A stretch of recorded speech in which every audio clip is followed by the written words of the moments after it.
Assalamualaikum warahmatullahi wabarakatuh. Selamat pagi anak-anak yang soleh dan solehah. Semoga kita semua selalu ada dalam lindungan Allah Subhanahu wa Ta'ala. Nah, untuk pertemuan kali ini Ibu akan memaparkan tentang iman kepada qada dan qadar. Nah, di sini untuk peta konsepnya iman kepada qada dan qadar ini meliputi pengertian iman kepada qada dan qadar, macam-macam takdir, hikmah beriman kepada qada dan qadar, kemudian perilaku yang mencerminkan iman kepada qada dan qadar. Nah, untuk pengertian iman kepada qada dan qadar di sini sudah jelas sekali ya bahwa pengertian iman ini adalah keadaan atau suasana hati yang percaya sepenuhnya tanpa keraguan sedikit pun untuk meyakini kebenaran kekuasaan Allah Subhanahu wa Ta'ala. Kemudian pengertian qada adalah ketentuan atau kepastian yang datangnya dari Allah Subhanahu wa Ta'ala terhadap segala sesuatu sejak zaman sebelum sesuatu itu terjadi. Yang terakhir adalah pengertian qadar, di mana pengertian qadar ini adalah ketentuan-ketentuan Allah yang pasti berlaku bagi setiap manusia sesuai dengan ketentuan yang telah dipastikan oleh Allah Subhanahu wa Ta'ala. Kemudian di sini ada firman Allah Quran surat Ar-Ra'd surat ke-13 ayat 8 yang menjelaskan tentang iman kepada qada dan qadar. Bismillahirrahmanirrahim. Wa kullu syai'in indahu bimiqdar, yang artinya dan segala sesuatu ada ukurannya di sisinya.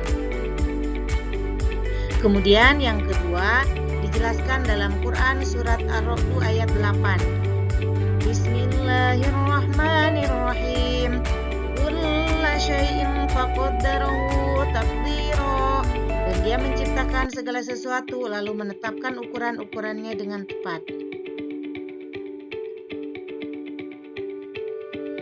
Kemudian di sini juga dijelaskan dalam Quran surat Yasin ayat 38 sampai 39.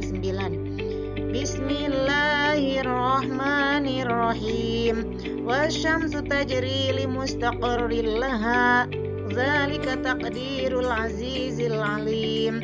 Wal qamara qaddarnahu manazila hatta 'ada kal urjunil qadim.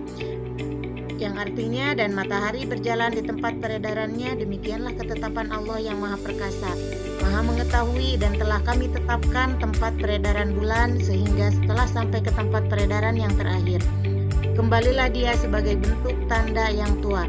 Quran surat Yasin surat ke-36 ayat 38 sampai 39. Shadaqallahul azim. Nah, di sini Ibu akan menjelaskan tentang macam-macam takdir. Di sini takdir ini dibagi menjadi dua bagian. Yang pertama ada takdir mubrom dan yang kedua ada takdir mu'allaq. Takdir mubrom adalah takdir yang ketentuan dan keputusan Allah Subhanahu wa Ta'ala yang pasti berlaku atas diri manusia dan tidak bisa ditawar-tawar lagi. Contohnya lahir dan matinya seseorang. Kemudian untuk takdir mu'allaq adalah ketentuan Allah Subhanahu wa Ta'ala yang masih bisa diubah melalui usaha, doa, dan tawakal. Contohnya seseorang bisa berubah menjadi pintar bila mau belajar dengan sungguh-sungguh. Nah, sekarang yang selanjutnya adalah hikmah beriman kepada qada dan qadar.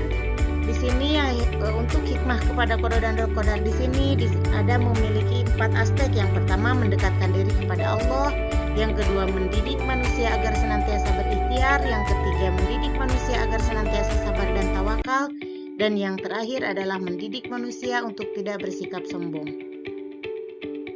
Kemudian untuk yang terakhir adalah perilaku yang mencerminkan iman kepada qada dan qadar.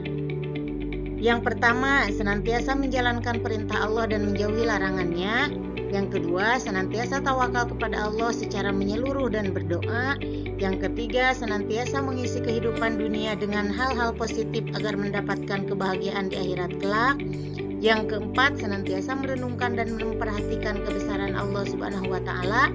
Dan yang terakhir, senantiasa bersabar dan tabah dalam menghadapi ujian. Nah, mungkin untuk pertemuan kali ini Ibu cukupkan sekian, kurang dan lebihnya Ibu mohon maaf. Wassalamualaikum warahmatullahi wabarakatuh.